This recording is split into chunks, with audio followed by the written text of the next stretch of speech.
Welcome to the Atomic Impact Podcast. I am your host, Jason Osborn, and on this podcast, we interview successful business owners for them to share atomic impactful lessons that they've learned throughout the course of their business career and share them with us. As always, this show is sponsored by the LinkedIn Reverse Podcast Method, the new way to close deals that doesn't rely on any of the old traditional methods that everybody hates. We use this method to book 26 qualified leads and sales calls in 10 days without any ad spend, outreach, or endless social media posting. To find out more, direct message me on LinkedIn. That's Jason A. Osborn on LinkedIn. And of course, that will be the link to that will be in the show notes below. And on today's show, our special guest is Barbie Ray. She is the owner of Empower with Barbie, where she provides business coaching and is an AI strategist. So, Barbie, welcome to the show. And I want to start off with a question that I always love asking, and it is this: if you were had a time machine, if you were able to go back in time to when you started your very first business, what's the number one piece of advice that you would give yourself? Financing. The number one Okay. business advice I would give to myself or anyone else is have the proper financing. Um, Without having enough money to make the changes, to pivot with any issues that are coming up, whether it's within your company or outside, you are struggling, and that is a terrible place for a business to be. Now, I know all businesses struggle. That's not, how you handle the struggle is what separates the CEOs. But if you have the right financing beforehand, if you have the right money, that is going to make life so much easier. Interesting, interesting. So next question then, particularly for Mhm. people, whether they're just starting off or if they've been in business for a long time and they're looking at the whole financing bit, um, what's the best way to go about that? Because I think a lot of people will go straight away, okay, do I need to get a loan? And maybe that is true for some people, but what are some let's say resourceful ways to finance to be able to fund the things you want to do in your business? Well, in the United States, the SBA has some wonderful programs. Not sure about on the foreign scene. There are probably other opportunities. There are grants. Here's one thing I will say. When I opened one of my businesses, I had $50,000 in open credit card availability. The one thing I learned very quickly and in a very harsh way is that if a credit card company decides that for any reason they want to take that away, they can. I was never late. I always paid more than the balance, but they decided they didn't like the fact that I was starting a business and they wiped out my open credit. Know that that is an option and that they can always do that for any reason, even if you've given them no reason. I spoke to attorneys. There's nothing anyone can do. So make sure whatever credit or whatever money that you're funding yourself with cannot just be taken away at a bank discretion. That is Mm. something, and talk to attorneys, talk to your accountant, make sure you read the language very carefully in any contract you sign. Make sure that there is no way that money that you're counting on can be taken. Interesting. Yeah, great advice there for sure. And it's interesting. I've never had anyone actually say that as the answer, which is financing bit. So Well, and I have to tell you that I was friends with a commercial banker who didn't even know that they could do that. wow. So that is something that not a lot of people really know, that a credit card can take it punitively even though you've never given them reason. And that also affects your credit. I mean, I had a very high credit score that instantly plummeted 200 points because every credit card saw the first credit card and thought, oh, they must know something, and jumped onto the bandwagon. So that is something that can happen very quickly through no fault of your own. Mm, mm. Which I guess leads into another point around, again, whether you're new in business or well established, um, understanding your finances, which is a very key important thing for sure. So, well, speaking of like the challenges around that, I'd love to hear. I don't know if that's the number one challenge you've ever had in your business, but I'd love to hear like what's the biggest challenge you've ever had in your business, and what are one or two lessons that you've learned and taken away from that? Well, I've had many challenges in business. One of them that I had was personnel, finding qualified people that I needed that could really help me. And for me, AI was a game changer. That's why I wrote the course. That's why I became an AI strategist, because I found that hiring people, you have to go through, sometimes you get lucky, sometimes you're blessed and you land the right person right out of the gate. But most of the time, what I find is that no matter what people say in their interview or their discussion with you, once you hire them, if they're not delivering the goods, then you have to move on to the next and move on to the next. With Yeah. AI, you don't have to do that. AI, you train yourself. And that's actually what my course is how to train your AI, and it's how to make your AI a platform that grows with you, or if you have a Fortune 500 company, how to take your AI, turn it into a platform, and then send it out company wide.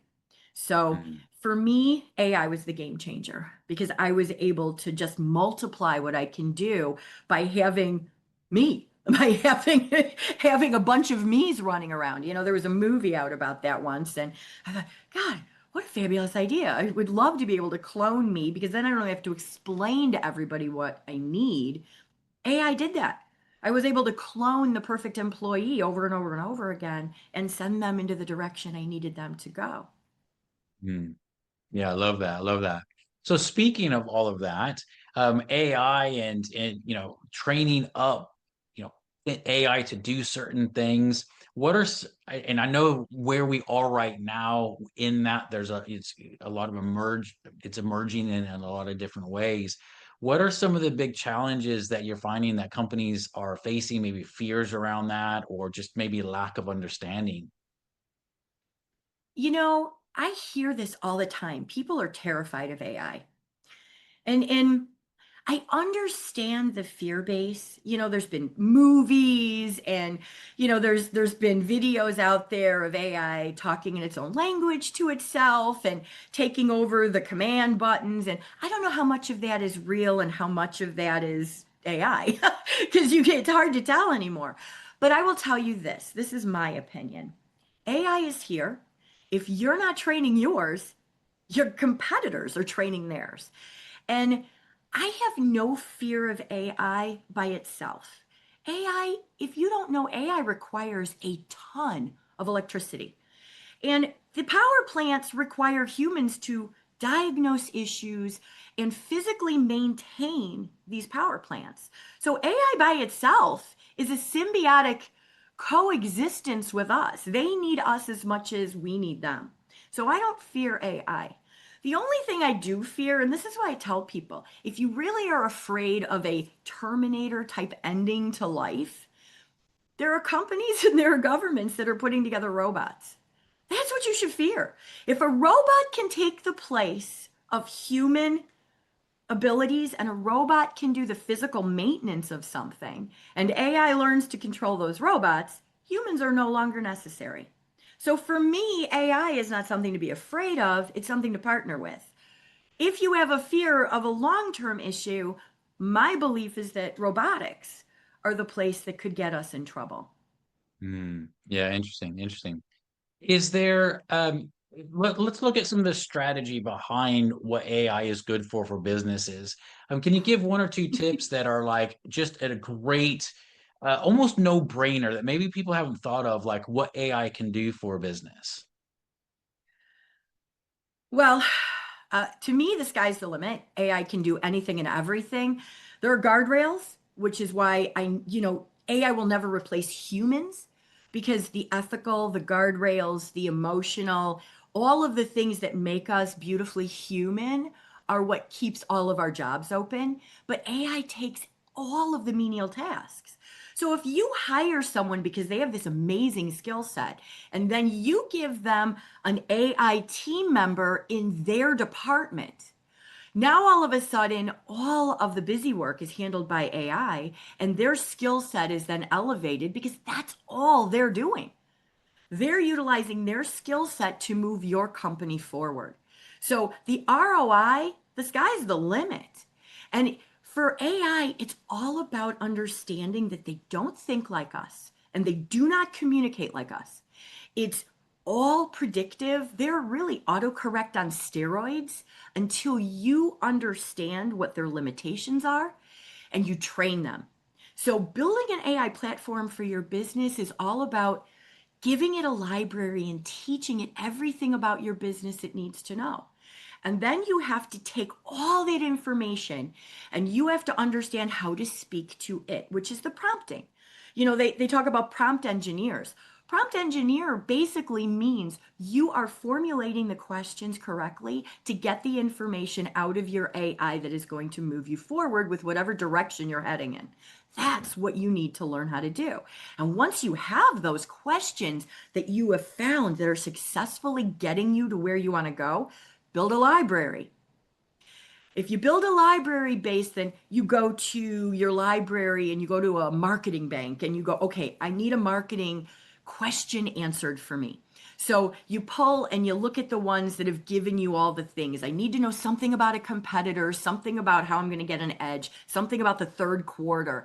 You pull that prompt, you take it, you cut and paste it into your window of chat or whatever program you're using. And then you tweak it just ever so gently for that specific need. Now you have an answer. And Yeah. AI, they do everything.